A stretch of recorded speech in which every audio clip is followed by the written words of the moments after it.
Bismillahirrahmanirrahim. Assalamualaikum warahmatullahi wabarakatuh. Selamat petang kepada semua rakan serta follower di page FTR Bidadari Solution. Okey, apa khabar anda semua hari ini? InsyaAllah hari ini Solehah bersiaran dalam kereta. Okey, hari ini merupakan sharing ilmu daripada Solehah hari yang ke-196. Tajuk kita hari ini adalah memujuk hati redha, insya-Allah. Hai, waalaikumsalam Bidadari Mariam. Okey, alhamdulillah. Minta tolong share dan tolong kongsikan Solehah punya link page live pada hari ini supaya lebih ramai orang yang akan dapat manfaat daripada perkongsian ilmu yang berkat, insya-Allah. Hai, waalaikumsalam Kak Miss. Waalaikumsalam Angga Masyita. Okey, alhamdulillah. Okey, sebelum tu jom sama-sama kita berselawat dan berdoa. Semoga Allah memberkati majlis ilmu taman-taman syurga di dunia ini, insya-Allah. Allahumma salli ala Sayyidina Muhammad wa ala alihi Muhammad. Allahumma salli ala Sayyidina Muhammad wa ala alihi Muhammad. Allahumma salli ala Sayyidina Muhammad wa ala alihi Muhammad. Bismillahirrahmanirrahim. Allahumma aftah alaina hikmataka wa ansyur alaina min khazaini rahmatika ya arhamar rahimin. Rabbi syrah li sadri wa yassir li amri wahlul 'uqdatan min lisani yafqahu qawli. Amin ya Allah ya Mujib. Ada tong putih. Isi apa? Isi dia rahsia. Hai Umi Afan, Kalisha Umaira. Hai Kak Suhaiza. Hai Kakak Nadia Bibi dari Brunei. Okey, alhamdulillah. Okey, so tajuk kita hari ni adalah memujuk hati redha. Ada yang tengah bersedih ke? Ada yang tengah gundah gulana, sedang risau? Ada yang hati tu orang kata macam tak okey? Okey, tenang, insya-Allah Solehah nak berkongsi ilmu kepada anda semua. Insya-Allah Solehah cuba berkongsi bagaimana untuk memujuk hati ni redha dengan setiap ujian Allah Subhanahu Wa Taala, insya-Allah. Okey, yang pertama, kita kena sedar hidup kita ni memang penuh dengan ujian. Kalau tak ada ujian tu bukan dinamakan hidup lah. So kalau kita manusia normal, kejap ada ujian yang berbentuk, orang kata ujian berbentuk kegembiraan, ujian berbentuk kesedihan, ujian berbentuk kehilangan, ujian berbentuk orang kata berdamai dan berlapang dada, insya-Allah. Yang pertama, jangan bersikap lemah. Manusia, especially perempuan, wanita muslimah solehah sekalian, anda bila diuji jangan sedih-sedih, jangan stres-stres. Tenangkan hati dan terima dengan jiwa yang lapang, berlapang dada, insya-Allah. Kita wanita kuat tau. Kita wanita kuat. Contohi Sri Kandi Islam yang sangat-sangat hebat diuji. Sebagaimana Sri Kandi Sumayyah diuji, dirobek jantungnya, dikeluarkan jantungnya dan mati syahid. Sebagaimana Asia diuji dengan suami Firaun yang kejam, namun Asia seorang wanita bakal bidadari syurga yang dijanjikan oleh Allah Subhanahu Wa Taala. So kita contohi mereka. Sebagaimana mereka diuji sangat-sangat hebat, diuji sangat luar biasa, sebab ujian yang hebat untuk manusia yang hebat. Sebab tu kita diuji. Ada yang diuji dengan kehilangan suami, kematian suami. Ada yang diuji dengan suami yang cacat kekal, suami yang tak mampu bekerja menyara keluarga. Tetapi jangan kita menghilangkan hukum hormat kita seorang isteri kepada suami. Dia tetap suami kita walaupun dia tak berupaya. So hormati dan jagalah apa yang telah Allah kurniakan dan apa yang telah Allah takdirkan kepada kita. Kita jaga elok-elok. Jangan bersikap lemah. Jangan bersedih, jangan bersikap lemah. Kan Iki kan? Iki Interframe. Okey, yang kedua. Yang kedua, bila wanita ni selalu diuji. Memang kita manusia ni tak lepas daripada ujian. Lepas habis satu ujian, Allah akan bagi ujian yang lain mengikut level kemampuan diri kita. Allah takkan menguji sesuatu tu di luar batas kemampuan kita. Sebab Allah tahu kita mampu. Allah tahu kita boleh handle. Allah tahu kita boleh atasi. Cuma Allah nak lihat kita ni sabar ke tidak.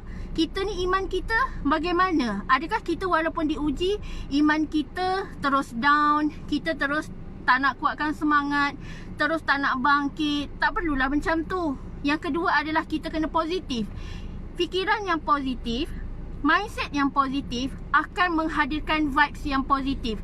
Kita lihat sekeliling kita, dengan siapa kita berkawan.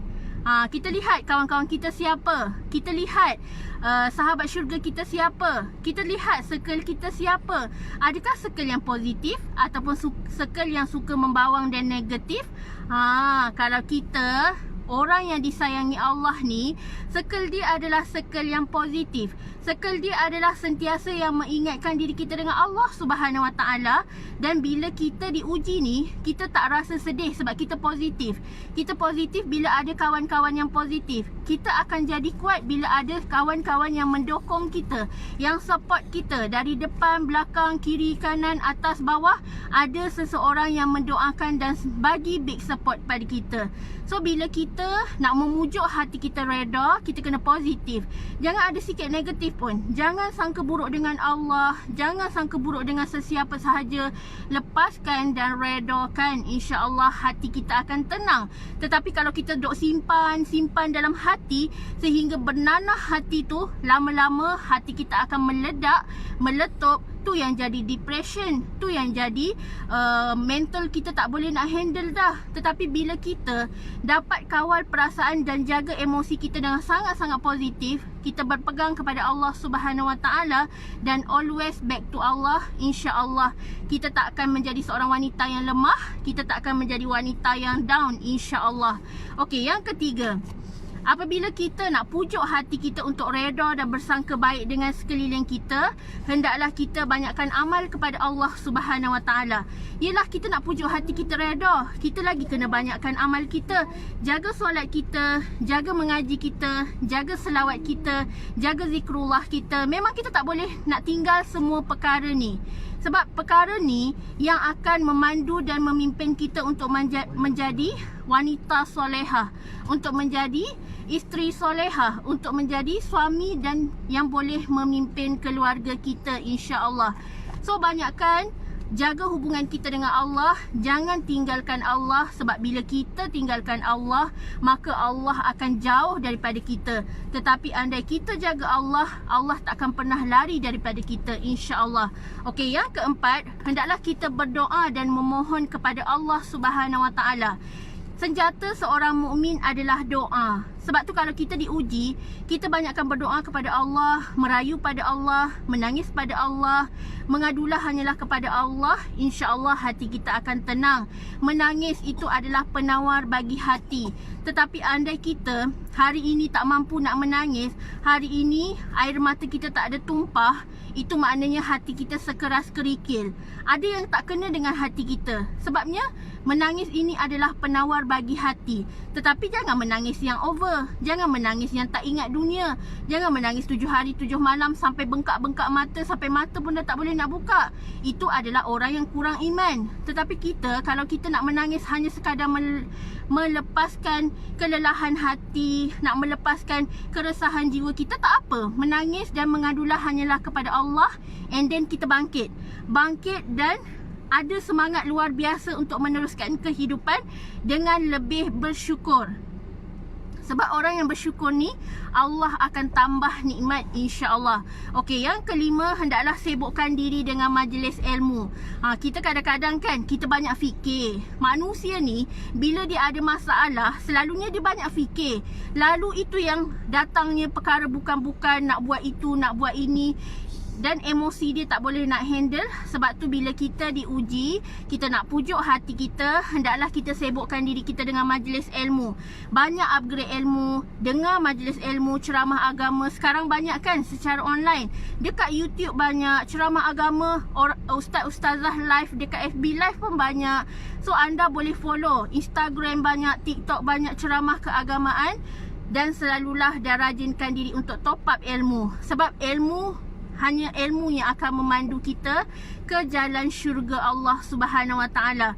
Sebab tu bila hati kita sedih, sebab jiwa kita lapar, roh kita lapar, makanan rohani kita tak ada. Kita just isi makanan perut kita sampai kekenyangan, tetapi kita tak peduli hati kita. Sebab tu bila kita diuji, kita nak pujuk hati kita supaya reda dan berdamai dengan takdir Allah Subhanahu Wa Taala. Sebabnya kita jauh daripada Allah, kita tak nak mengenal ilmu Allah, kita tak nak hadirkan diri kita ke majlis-majlis ilmu. So kita adalah orang yang rugi. So jangan buang-buang masa, upgrade ilmu, sibukkan diri kita dengan aktiviti keagamaan.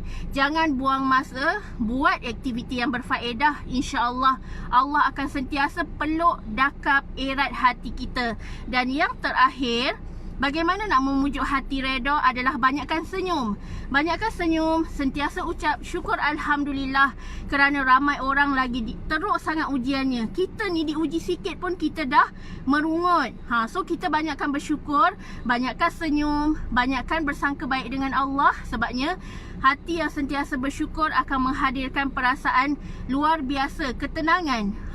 Tengok macam baby tak ada dosa. Selagi dia belum balik, insya-Allah ibu bapa dia yang pegang dosa-dosa dia, ibu bapa dia yang tanggung dosa dia. Kita tengok baby suka bermain, tenang, dia menangis, and then dia happy, dia main, dia ada dunia dia. Kita ni dewasa penuh dengan ujian sebab Allah nak tambah pahala buat kita, iaitu pahala sabar, pahala takwa, pahala iman kita. Andai kita reda dan bersangka baik kepada Allah Subhanahu Wa Taala, insya-Allah Allah akan terus bersama dengan kita. Sebab tu siapa yang diuji, hati sedih, hati kosong, jiwa kosong, tak jumpa arah hidup, cari kawan anda, cari circle anda. InsyaAllah top up ilmu, dapatkan buku FTR, baca FTR kerana FTR adalah vitamin hati anda. Soleha cakap daripada pengalaman, Soleha dah baca FTR 6 tahun. So selama 6 tahun ni, walaupun Soleha tak amalkan FTR 100%, tetapi ada benda yang Soleha dapat asbab Soleha follow dan amalkan formula-formula dalam FTR yang sangat-sangat luar biasa. Kenapa makin gelap ni? Matahari dah naik kot. So Alhamdulillah, FTR memang banyak mengubah hidup kami dan pembaca FTR yang lain. Kalau anda nak upgrade ilmu, jangan berkira-kira lagi sebab kita ada promosi penghabisan stok yang jimat RM149. Anda boleh upgrade ilmu dan insyaAllah bila anda upgrade ilmu, anda boleh belajar dan improve lifestyle kita supaya hati kita sentiasa dekat dengan Allah Subhanahu Wa Taala, insyaAllah. Okay, sekian sahaja perkongsian ilmu daripada Soleha hari ini. Segala salah silap harap dimaafkan. Soleha hanya insan biasa dan yang baik itu adalah datangnya daripada Allah Subhanahu Wa Taala. Okay, terima kasih yang join semuanya. Sorry Soleha tak sebut nama seorang-seorang sebab ramai yang tengok ni. Okey, Alhamdulillah. Doakan perjalanan Soleha balik ke Keluang selamat, insya-Allah. Okey, semuanya mana-mana yang balik kampung tu balik dengan jangan lupa baca doa, jaga SOP, insya-Allah. Okey, wabillahi taufiq wal hidayah. Wassalamualaikum warahmatullahi wabarakatuh. Bye-bye. Bye-bye kakak-kakak.